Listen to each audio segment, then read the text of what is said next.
नमो बुद्धाय, जय भीम, सप्रेम जय भीम. जय भीम.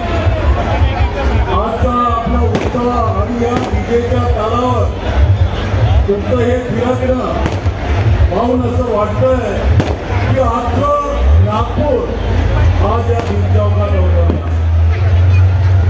कालच आपण या भीम चौकाचं सुशोभीकरण केलं आणि त्याचं लोकार्पण बघालं.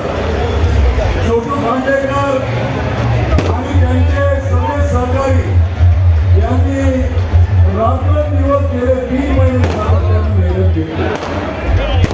माननीय नगरसेवक मनोज बनसोड, जरीपटणाचे सभापती सुरेश जंजासिंगी आणि आमचे नेते बंडोबट टेबुले साहेब हे सातत्याने त्या कामाकडे लक्ष देऊन होते.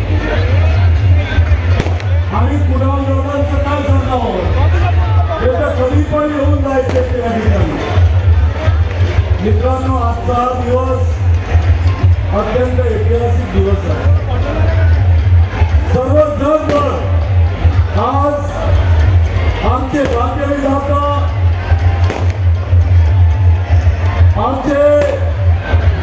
आमच्या जीवनाच्या काळात ज्यांनी प्रकाशाचा मार्ग आम्हाला दाखवला, बघा विमानात ते हात दाखवत आहे, असे बाबासाहेब यांचा जन्मदिवस आजचं जग या ठिकाणी साजरा करतात. आणि अशा या वेळेला 14 कलाचा शेवटचा सत्याग्रहाचा दिवस आपण साजरा करत असताना संविधानाला 75 वर्ष पूर्ण झालेलं आहे. आणि त्या माध्यमातून बाबासाहेबांनी जगातील सगळ्या मुलींना, महिलांना जे अधिकार मिळवून दिले, ते अधिकार दुसऱ्या कुठल्या मुली मिळवून दिले नव्हते. आणि म्हणून या ठिकाणी बोलत असताना एक आनंदाची गोष्ट आपण सांगतो.